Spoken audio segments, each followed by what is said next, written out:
Hello friends, welcome to MS kitchen. Video தொடர்ந்து skip பண்ணாமல் பாருங்கள். சேனலை ஃபஸ்ட் டைம் பார்க்குறதா இருந்தால் சப்ஸ்கிரைப் பண்ணிவிட்டு கூடவே பக்கத்தில் உள்ள பெல் ஐக்கானை கிளிக் பண்ணிக்கோங்க. வாங்க வீடியோக்குள்ளே போகலாம். இன்றைக்கி நம்ம வீடியோவில் என்ன பார்க்க போகிறோம் அப்படின்னா, டொமேட்டோ ஆம்லேட் தான் ரெடி பண்ண போகிறோம். ரொம்பவே டேஸ்ட்டாக ஈஸியாக ரெடி பண்ணலாம். குட்டீஸ்களுக்கும் இது ரொம்பவே பிடிக்குங்க. டொமேட்டோ ஆம்லேட்டுக்கு தேவையான அளவு நான் வந்து மசாலா பவுடர் எடுத்து வச்சுருக்கேன். இதுக்கு வந்து ரொம்பலாம் நம்ம வந்து ஆட் பண்ண போகிறதில்ல. மஞ்சள் தூள், உப்பு, அது கூடவே வந்து மிளகுத்தூள், பெப்பர் பவுடர், அது மட்டும் தான் நம்ம எடுத்து வச்சுருக்கோம். எல்லாமே லைட்டாக தான் எடுத்துருக்கோம். ஏன்னா நம்ம வந்து ஒரே ஒரு தக்காளியை வச்சு தான் நம்ம இந்த டொமேட்டோ ஆம்லேட் ரெடி பண்ண போகிறோம். அதனால் ஒரு தக்காளிக்கு தேவையான அளவு எடுத்தால் போதும். அதே மாதிரி வெங்காயமும் இந்த மாதிரி கொஞ்சமாக கட் பண்ணி வச்சுருக்கேன். பச்சை மிளகாய் கொஞ்சமாக எடுத்து வச்சுருக்கேன். கூடவே கொஞ்சமாக மல்லித்தழை, அவ்வளோதான். இது மட்டும் தான் நான் எடுத்து வச்சுருக்காது.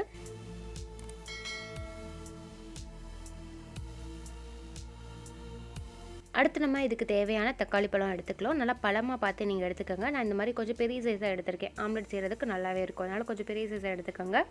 எடுத்தாச்சு. அது நடுவில் உள்ள அந்த விதை பகுதியை மட்டும் நம்ம நீக்கிக்கலாம். இந்த மாதிரி நீங்கள் கத்தியால் இந்த மாதிரி பண்ணிவிட்டு அந்த ஒரு ஸ்பூன் வச்சு அதை அப்படியே எடுத்துருங்க. அது நல்லாவே எடுக்க வந்துடும். இதே மாதிரி அதை மட்டும் ஈஸியாக நீங்கள் ரிமூவ் பண்ணிடுங்க. இந்த மாதிரி நீங்கள் வந்து ரெடி பண்ணிவிட்டு கட் பண்ணிவிட்டு எடுத்துக்கோங்க. இப்போது இதில் வந்து நம்ம ஒரே ஒரு முட்டை தான் ஆட் பண்ண போகிறோம். ஒரு தக்காளிக்கு ஒரு முட்டை எடுத்தால் போதும். ஒரு முட்டையை உடைச்சிட்டு நீங்கள் அதில் வந்து கொஞ்சமாக வந்து அந்த எக்கை வந்து அது கூட ஆட் பண்ணிக்கோங்க. நான் வந்து கொஞ்சமாக தான் ஆட் பண்ணியிருக்கேன். மீதை வந்து அந்த ஒரு எக்கில் பாதி வந்து நான் தனியாக எடுத்து வச்சுருக்கேன். இப்போ நம்ம எடுத்து வச்சுருந்த வெங்காயம் வந்து ஆட் பண்ணிக்கலாம். வெங்காயத்தை வந்து நம்ம கொஞ்சமாக ஆட் பண்ணிக்கலாங்க. உங்களுக்கு தேவையான அளவுக்கிட்ட நீங்கள் வந்து வெங்காயம் ஆட் பண்ணிக்கோங்க. கூடவே வந்து பச்சை மிளகாய் சேர்த்துக்கலாம். நான் வந்து பச்சை மிளகாய் வந்து ரொம்ப சேர்த்துக்கல. குட்டீஸ்க்கு கொடுக்குறனால கம்மியாக தான் ஆட் பண்ணேன். நீங்கள் வந்து உங்களுக்கு வேணும்னா வந்து கூடுதலாக கூட பச்சை மிளகாய் ஆட் பண்ணிக்கலாம். நான் வந்து ரொம்ப உடைக்குன்னு சொல்லி கொஞ்சம் கொஞ்சமாக லேஸாக கட் பண்ணி தான் கொஞ்சமாக ஆட் பண்ணியிருக்கேன். இது கூடவே கொஞ்சமாக வந்து மல்லித்தழை ஆட் பண்ணிக்கலாம். மல்லித்தழை சேர்த்ததுக்கப்புறம் நம்ம எடுத்து வச்சிருந்த இந்த மசாலா பவுடர் நம்ம இது கூட ஆட் பண்ணிக்கலாம். மஞ்சள் தூள், மிளகுத்தூள், உப்பு, இது எல்லாத்தையும் நம்ம இது கூட ஆட் பண்ணிக்கலாம்.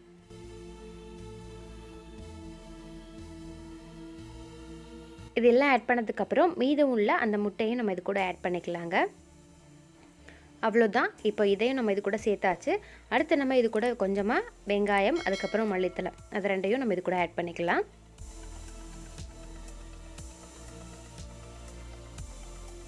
இப்போ நம்ம தேவையானது எல்லாமே ஆட் பண்ணியாச்சுங்க. இப்போ நம்ம கட் பண்ணி வச்சுருந்த தக்காளியில் உள்ள அந்த பாதி பகுதியை இது ஒரு மூடி மாதிரி போட்டு நம்ம இதை வந்து வேக வைக்க எடுத்துக்கலாம்.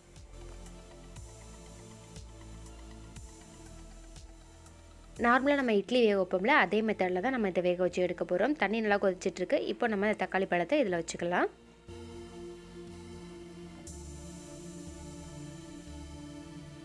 இப்போ ஒரு மூடி போட்டு இதை நல்லா நம்ம கொதிக்க வச்சுக்கலாங்க. இது கொஞ்சம் நேரம் நல்லா கொதிக்கட்டும்.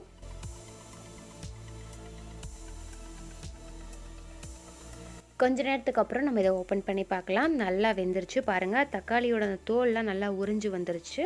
இப்போ நம்ம இதை தனியாக ஒரு பிளேட்டுக்கு எடுத்துகிட்டு வெந்திருக்கான்னு பார்க்கலாம். ஃபஸ்ட்டு அந்த மேலே உள்ளதை வந்து நம்ம எடுத்துக்கலாம். தக்காளியோட அந்த பாதி பகுதி நம்ம மூடி வச்சுருந்தோம்ல, அதை ஃபஸ்ட்டு நம்ம எடுத்துக்கலாம். எடுத்ததுக்கப்புறம் தான் அந்த எக்கு வந்து எப்படி நல்லா வெந்திருக்குன்னு நம்ம பார்க்க முடியும். இப்போ பாருங்கள், நல்லாவே வெந்துருச்சு. சூப்பராக வெந்துருச்சு. இந்த எக்கு கூடவே நம்ம வந்து சீஸ் ஆட் பண்ணிக்கலாம். லாஸ்ட்டாக வெங்காயம் எல்லாம் ஆட் பண்ணும்போதே லைட்டாக சீஸ் வந்து ஆட் பண்ணிவிட்டு நீங்கள் இதே மாதிரி வேக வச்சுக்கிடுங்க. அதுவும் நல்லா டேஸ்ட்டாக இருக்கும். அவ்வளோதான். ரொம்பவே டேஸ்ட்டான ஈஸியான டொமேட்டோ ஆம்லேட் ரெடி பண்ணிட்டோம். இதே மாதிரி நீங்களும் செஞ்சு கொடுங்க. குழந்தைகளுக்கு ரொம்ப பிடிக்கும். அந்த எக்கு கூடவே அந்த தக்காளி பழத்தை நம்ம சேர்த்து சாப்பிட்றதோட டேஸ்ட்டே சூப்பராக இருக்குங்க. நீங்களும் ட்ரை பண்ணி பாருங்கள். இந்த வீடியோ பிடிச்சிருந்துச்சுன்னா லைக் பண்ணுங்கள், கமெண்ட் பண்ணுங்கள். சேனலை ஃபஸ்ட் டைம் பார்க்குறதா இருந்தால் சப்ஸ்கிரைப் பண்ணிக்கோங்க. தொடர்ந்து நம்ம சேனலுக்கு சப்போர்ட் பண்ணுங்கள். Okay friends, bye. இதே மாதிரி இன்னொரு வீடியோவில் நம்ம மீண்டும் சந்திக்கலாம்.